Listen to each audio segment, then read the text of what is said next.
Mukama mulungi ekiseera kyonna. Mukama mulungi, yeebazibwe Mukama atukuumye nate n'atussa ku lunaku luno nga tuli balamu. Ekitiibwa kya Mukama. Twebaza Katonda tukyali balamu yatukuumye okuva omwaka we gwatandikira okutuuka kaakano. Tukkiriza nti n'ogujja ajja tukuuma olw'ekiseera kye n'okwagala kwe. Olwaleero mbaddeko ku YouTube channel endala. Mu butuufu nendaba ensi yaffe gyeraga nga si wangu singa tuba tetukyusizza neeyisa zaffe, singa tuba tetukyusizza enkola gye tukolamu ebintu. Katonda yatuwa ensi Uganda nga yeeyagaza. Omusana Mukama yagwakiza Uganda, era y'ensonga lwaki bagiyita Pearl of Africa.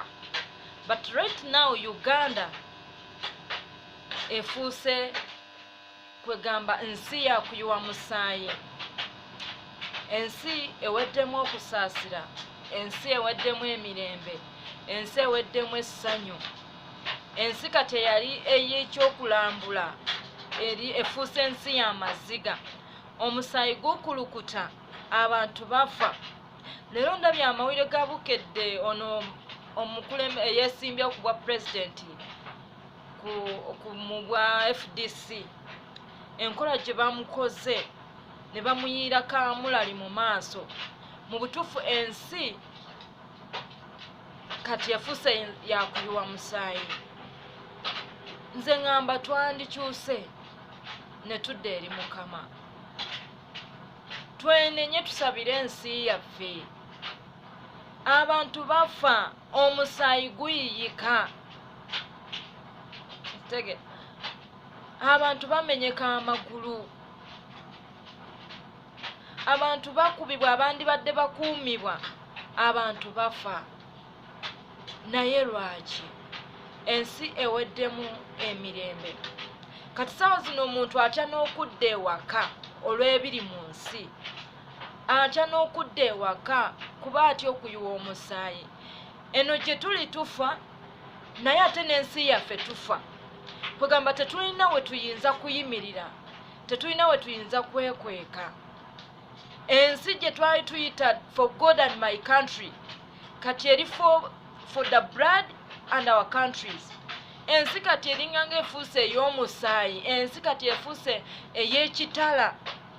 Omubi atandise otukozesa, atandise okutukozesa okuyiwa emisaayi. Abandi tukuumye ate nga be bayiwa omusaayi. Abasumba muveeyo tusabire eggwanga. Buli muntu mu ddiini mw'oli tusabire eggwanga. Kubanga bwe tutasabire eggwanga, bwe tutenenye ne tunoonya Mukama, ensi yaffe egenda kubeera nga ya musaayi. Tugenda kufaanana ensi ziri eziri mu ddukadduka ezijjudde entalo. Okitegera?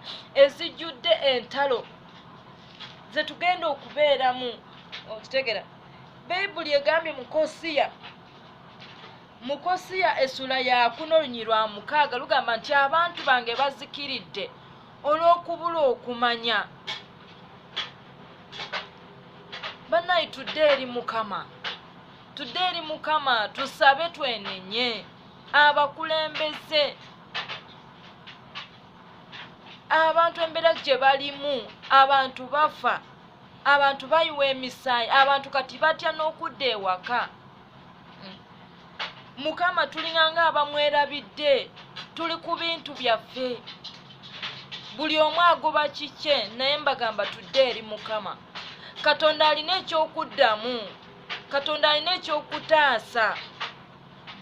Bayibuli egambye mu kitabo kya Kosiya essula ya 5:15 Mukama bw'ati bw'agamba, agambye nti ndigenda n'enzirayo mu kifo kyange okutuusa lwe balikkiriza okusobya kwabwe ne banoonya amaaso gange mu kubonyaabonyezebwa kwabwe mwe balinyiikirira okunnoonya.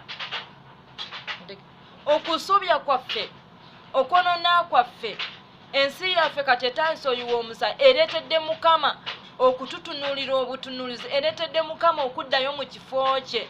ne yeekweka tusaba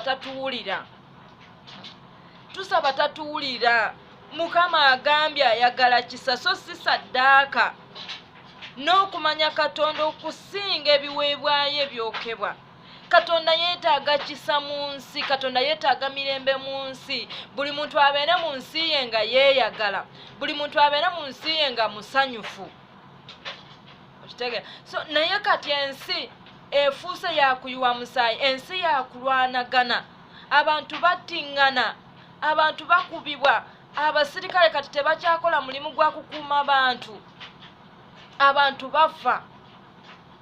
Bannaye tudde ku maviivi, tusabe Katonda, tudde ku maviivi. Bayibuli egamba, Katonda yagamba nti abantu bange abatumiddwa erinnya lyange bwe baneetowazanga ne bakyuka ne baleka amakubo gaabwe amabi ne banoonya amaaso gange, kale ndiwulira nga nnyima mu ggulu n'ensonyiwa okwolona kwabwe n'emponya ensi yaabwe. Abasumba tudde ku maviivi, buli muntu mu ddiini ly'olimu tudde ku maviivi tusabe. Katonda yamanyi gw'ataddewo agenda okubeera pulezidenti enkya, teri agenda kukyusa. Ensi naye munaagiyisa omusaayi nga Mukama agambye nti ono yaddako, teri agenda kukyusa. Akalulu ka Katonda tebakakubira kalulu. Tudde eri Mukama tunoonye Mukama, tusabe tufuname. Mukama yamanyi pulezidenti gw'ataddeko, naye ensi eri kuyiwa omusaayi. Abantu bali kufiirwa, bannamwandu beeyongedde, bamulekwa beeyongedde, abaana bafiirwa bazadde baabwe, bamaama bafiirwa abaana baabwe. Naye nga lwaki? Baganda bange tudde eri Mukama twenenye. Akalulu tetukagula na musaayi. Okuvuganya kubeere kwa mirembe. Katonda alina gw'ataddewo, Katonda alina gw'alonze. Bw'abanga agambye nti Bobi Wine yagenda okubeera pulezidenti, teri agenda kulinnya mu kkubo lye. Bw'aba agambye nti Pulezidenti Museveni yagenda okuddako, teri agenda kulinnya mu kkubo. Wabula tunoonye Mukama, tusabire ensi yaffe. Sitaani tabaziba maaso. Abantu bali kufa, bali kuttibwa. Tuli kutya n'okudda ewaka olw'embeera eziri mu nsi yaffe Uganda. Ensi yaffe yabadde ensi eyeeyagaza nga n'abantu bava mu mawanga gaabwe ne bajja mu nsi yaffe. Naye kati ensi yaffe efuuse ya musaayi. Ebibuga Kampala kati bikulukutiramu musaayi. Naye nga lwaki? Tudde eri Mukama tusabe Katonda mwesigwa. Katonda mwesigwa ajja tusaasira. Akalulu kabeere ka mirembe. Tugenda mu kulonda, akalulu kabeere ka mirembe. Otegera, akalulu kabeere ka mirembe. Bayibuli egambye mu kitabu kya Jeremiya 7:3 bw'ati bw'ayogera Mukama ow'eggye, Katonda wa Isirayiri, nti mulongoose amakubo gammwe n'ebikolwa byammwe, nange ndibazza mu kifo kino. Tulongoose amakubo gaffe n'ebikolwa byaffe. Gavumenti ebikolwa bibi, abantu bali kufa, abantu bali kuyuwa emisaayi, abazadde bali kufiirwa abaana baabwe. Tulongoose ebikolwa byaffe, tulongoose amakubo gaffe. Akalulu temukagula na musaayi. Ensi yaffe erimu emirembe, naye kati giweddemu.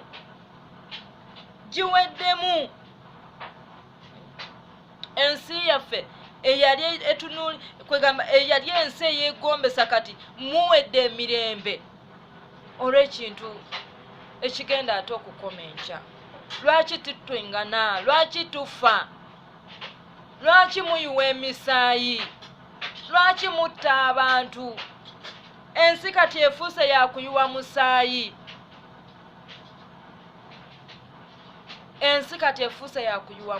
Lwaki tuyiwa emisaayi? Tudde eri Mukama.